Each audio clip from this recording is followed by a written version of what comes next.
بسم اللہ الرحمن الرحیم الصلاۃ والسلام علیکہ یا رسول اللہ وعلی آلکہ و اصحابکہ یا حبیب اللہ۔ الحمدللہ آج ہم علم نحو کی ایک کتاب خلاصۃ النحو اس کا آغاز کرنے جا رہے ہیں۔ اللہ تعالیٰ سے دعا کرتے ہیں کہ اللہ تعالیٰ ہمیں اس کتاب سے علم نافع عطا فرمائے اور اس کتاب کو اول سے آخر تک پڑھنے کی توفیق عنایت فرمائے۔ کتاب کے شروع میں کچھ اصطلاحات لکھی ہوئی ہیں، تو انشاءاللہ تعالیٰ آج ہم وہ اصطلاحات پڑھیں گے۔ سب سے پہلے لفظ اصطلاحات، اس کے بارے میں کچھ عرض کر دیتا ہوں کہ یہ اصطلاح ان کی جمع ہے۔ کتابوں میں ہم بار بار اصطلاح پڑھتے ہیں، لفظ اصطلاح پڑھتے ہیں نا، اصطلاحی طور پر اس سے یہ مراد ہے۔ تو اصطلاح سے کیا مراد ہے؟ وہ لفظ ہے کہ جس کے کوئی خاص معنی کسی علم یا فن یا کسی جماعت نے مقرر کر لیے ہونا، اس کو کہتے ہیں اصطلاح۔ جیسے زکوٰۃ، حج، صلاۃ، ان کے لغوی معنی تو کچھ اور ہیں، لیکن شریعت کے ہاں ان کے مخصوص معنی مراد لیے جاتے ہیں، ٹھیک ہے۔ اسی طرح یہ جو چیزیں ہم پڑھیں گے تو نحو کے ماہرین کے ہاں ان کے مخصوص جو معنی مراد ہیں وہ یہاں ذکر کیے گئے ہیں۔ تو پوائنٹ نمبر 1، ایک زبر، ایک زیر اور ایک پیش کو حرکت کہتے ہیں، اور تینوں کے مجموعے کو حرکات ثلاثہ کہتے ہیں، اور جس حرف پر کوئی حرکت ہو اسے متحرک کہتے ہیں، یعنی حرکت والا۔ مثال کے طور پر با پر اب زبر ہے تو ہم با کو کہیں گے با متحرک، یعنی با حرکت والا ہے۔ پوائنٹ نمبر 2، دو زبر، دو زیر اور دو پیش کو تنوین کہتے ہیں، یعنی نحویوں کے ہاں اس کو کیا کہتے ہیں؟ تنوین کہتے ہیں، اور جس حرف پر تنوین ہو اسے منون یعنی تنوین والا کہتے ہیں، ٹھیک ہے۔ یعنی جس حرف پر تنوین آئی ہو اسے منون کہتے ہیں۔ مثال کے طور پر راجل، اب اس پر تنوین آئی ہے، دو پیشیں آئی ہیں نا، تو اس کو کہیں گے منون۔ اسی طرح پوائنٹ نمبر 3 میں فتح، کسرہ، ضمہ، یعنی یہ جو مخصوص اصطلاحیں ہیں یہ نحویوں نے جو ہے مقرر کی ہیں، ٹھیک ہے۔ تو ایک زبر یا دو زبر کو فتح، ایک یا دو زیر کو کسرہ، ایک یا دو پیش کو ضمہ کہتے ہیں۔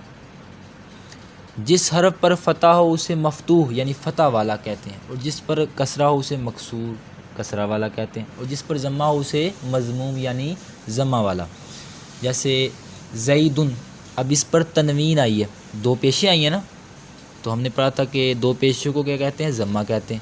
اب دو اس پر پیشیں آئی ہیں تو اب اس کو کہیں گے زید جو ہے یہ مضموم ہے یعنی ضمہ والا ہے، اس پر ضمہ آئی ہوئی ہے یعنی پیش آئی ہوئی ہے، ٹھیک ہے۔ پوائنٹ نمبر 4، اس میں لفظ آیا حروف تہجی۔ حروف تہجی کہتے ہیں کسی بھی زبان کے حروف مفردہ ہوتے ہیں نا، ان کو حروف تہجی کہتے ہیں۔ مثال کے طور پر انگلش زبان ہے تو اب اس کے حروف مفردہ الف اور ABCD وغیرہ ہیں، یہ اس کے حروف مفردہ ہیں۔ اردو زبان ہے تو اس کے حروف مفردہ ا ب ت ث وغیرہ، اور عربی زبان کے حروف مفردہ الف با تا وغیرہ ہیں، ٹھیک ہے۔ تو یہی فرما رہے ہیں وہ کہ الف سے یا تک تمام حروف کو حروف تہجی اور حروف ہجا کہتے ہیں۔ پوائنٹ نمبر 5، حروف علت اور حروف صحیح کنہیں کہتے ہیں؟ سب سے پہلے یہ میں عرض کر دوں کہ حروف علت کہ عربی دان جو ہے کہ ان کو یہ جو حروف ہیں نا ان کے پڑھنے میں دشواری لاحق ہوتی ہے، اس لیے ان کو حروف علت کہتے ہیں۔ علت کا معنی ہوتا ہے پریشانی، یعنی ان کو یہ حروف پڑھنے میں پریشانی ہوتی ہے۔ الف، واو اور یا کو حروف علت اور باقی حروف کو حروف صحیح کہتے ہیں۔ پوائنٹ نمبر 6، اس علامت یعنی یہ جو جزم کی علامت ہے اس کو سکون کہتے ہیں، اور جس حرف پر سکون ہو اسے ساکن کہتے ہیں۔ مثال کے طور پر حمزہ پر جزم کی علامت آ جائے نا تو کہیں گے حمزہ ساکن یعنی سکون والا۔ پوائنٹ نمبر 7 کہ جس الف پر کوئی حرکت یا سکون آ جائے اسے حمزہ کہتے ہیں، یعنی الف پر اب زبر آ گئی تو اب اس کو ہم یہ نہیں کہیں گے الف زبر آ، بلکہ کہیں گے حمزہ زبر آ، ٹھیک ہے۔ تو یہی وہ فرما رہے ہیں۔ اسی طرح الف پر سکون آ یعنی جزم آ جائے یعنی تو اس کو کہیں گے حمزہ ساکن، یہ نہیں کہیں گے الف ساکن، ٹھیک ہے۔ پوائنٹ نمبر 8، یہاں حمزہ کی جو ہے قسمیں ذکر کریں کہ حمزہ زائدہ بھی ہوتا ہے غیر زائدہ بھی ہوتا ہے، ان کی تفصیل آگے انشاءاللہ پڑھیں گے۔ تو یہاں کہہ رہے کہ حمزہ زائدہ وصل کی صورت میں گر جائے تو اس کو حمزہ وصلیہ، اور جو نہ گرے اسے حمزہ قطعیہ کہتے ہیں۔ مثال کے طور پر ارجعونی، یہ ایک لفظ ہے، اس کے شروع میں جو حمزہ ہے یہ حمزہ وصلیہ ہے، یعنی ملانے کی صورت میں یہ گر جائے گا، جس طرح قرآن پاک میں ہی ہے کہ قال رب ارجعونی، اب رب کو ارجعونی کے ساتھ ملایا تو یہ حمزہ گر گیا، ٹھیک ہے، تو اسے کہتے ہیں حمزہ وصلی، اور جو نہ گرے اسے حمزہ قطعی کہتے ہیں۔ مثال کے طور پر اسحاق، ابراہیم، اسحاق وغیرہ جو ان کا جو حمزہ یہ قطعی ہے، تو جب ہم ملائیں گے تو یہ نہیں گرے گا، جیسے رب ابراہیم، رب اسحاق، رب اسماعیل، تو اب ملانے کی صورت میں یہ حمزہ نہیں گرا تو اس کو کہتے ہیں حمزہ، یہ زائدہ تو ہے لیکن یہ حمزہ قطعیہ ہے، ٹھیک ہے۔ اور جو حمزہ زائدہ ہی نہ ہو اسے حمزہ اصلیہ کہتے ہیں۔ مثال کے طور پر قاراؤن، اب اس کے آخر میں جو حمزہ آ رہا ہے یہ حمزہ زائدہ نہیں بلکہ یہ حمزہ اصلیہ ہے، یعنی غیر زائدہ ہے۔ ان کی جو تفصیل انشاءاللہ آگے پڑھیں گے، ٹھیک ہے۔ پوائنٹ نمبر 9، الف لام کو حرف تعریف اور تنوین کو حرف تنکیر کہتے ہیں، یعنی حرف تعریف سے مراد یہ معرفہ ہونے پر دلالت کرتا ہے، اور تنوین سے مراد، تنکیر سے مراد یہ ہے کہ یہ نکرہ والے معنی پیدا کر دیتا ہے۔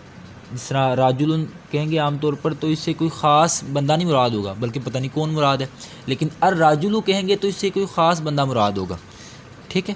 تو اس لیے ان کو کہہ دیا کہ الف لام کو حرف تعریف یعنی یہ معرفہ ہونے پر دلالت کرتا ہے، اور تنوین کو تنکیر کہا کہ یہ نکرہ ہونے پر دلالت کرتی ہے، ٹھیک۔